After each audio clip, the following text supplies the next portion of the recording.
ఆంధ్రప్రదేశ్లో కాంగ్రెస్ సీన్ అయిపోయిందా? PCC president Sharmila ఒంటరి పోరాటం కాంగ్రెస్ బలోపేతకానికి ఏమాత్రం ఉపయోగపడడం లేదని హైకమాండ్ ఫిక్స్ అయిందా? పార్టీ నుంచి కీలక నేతలు వెళ్ళిపోయారు సరే, మరి కార్యకర్తలనైనా కాపాడుకోవడానికి అధిష్టానం తెలంగాణకు చెందిన ఫైర్ బ్రాండ్ జగ్గారెడ్డికి ఏపీ బాధ్యతలు అప్పచెప్పిందా? సమస్యలపై పోరాటం చేస్తున్న నేతలను, కార్యకర్తలను ఏకం చేసేందుకు ఆ ఫైర్ బ్రాండ్ ఏం చేయబోతున్నారు? అసలు ఏపీ పాలిటిక్స్ లో జగ్గారెడ్డి నెగ్గుకొస్తారా?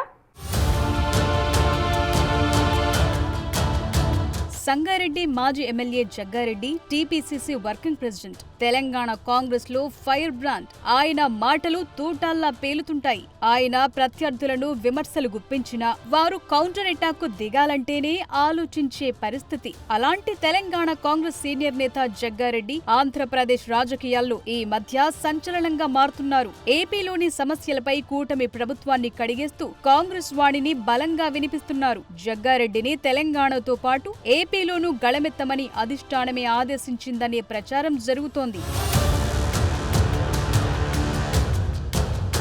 రాష్ట్ర విభజన తరువాత ఏపీ రాజకీయాల్లో కాంగ్రెస్ పార్టీ పోటీ చేసిన 3 సార్లు డిపాజిట్లను కోల్పోయింది. 2014 ఎన్నికల సమయంలో కొంతమంది నేతలు కాంగ్రెస్ పార్టీలో ఉన్న 2019 నాటికి 70% ఖాళీ అయిపోయింది. ఉన్న నేతలంతా వైసీపీ, టీడీపీలోకి, తరువాత జనసేనలోకి జంప్ అయిపోయారు. కార్యకర్తలు చెల్లాచెదురైపోయారు. 2024 నాటికి షర్మిల రాకతో కొంతమంది పార్టీలోకి వచ్చినా ప్రస్తుతం వారంతా పార్టీలో ఉన్నారా లేరా అనే అనుమానాలు తలెత్తుతున్నాయి.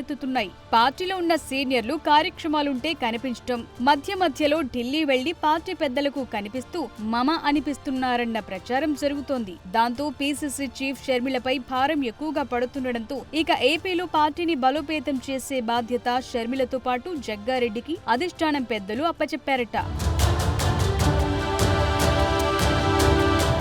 2029 ఎన్నికలను సీరియస్ గా తీసుకున్న కాంగ్రెస్ అధిష్టానం ఏపీపై ప్రత్యేక ఫోకస్ పెట్టిందట. షర్మిలతో పాటు ప్రత్యర్థులపై విరుచుకుపడే మరో బలమైన నేత కోసం అన్వేషించి జగ్గారెడ్డిని ఎంచుకుని కీలక బాధ్యతలు అప్పచెప్పిందట. అందుకే తాజాగా జగ్గారెడ్డి కూడా వరుస మీడియా సమావేశాలు పెడుతూ కూటమి ప్రభుత్వంపై విరుచుకుపడుతున్నారంటున్నారు. ఇటీవల ఆయన కూటమి 19 నెలల ఫెయిల్యూర్ అంటూ విరుచుకుపడ్డారు. తాజాగా స్టీల్ ప్లాంట్ ఇష్యూపై గళమెత్తారు. అదేవిధంగా నెలలో 4 సార్లు ఏపీలో తన పర్యటన ఉంటుందని ముందస్తుగానే సంకేతాలిచ్చారు. ఆ క్రమంలో ఏపీ సమస్యలపై క్షేత్రస్థాయి పర్యటనకు రంగం సిద్ధం చేసుకుంటున్నట్లు సమాచారం.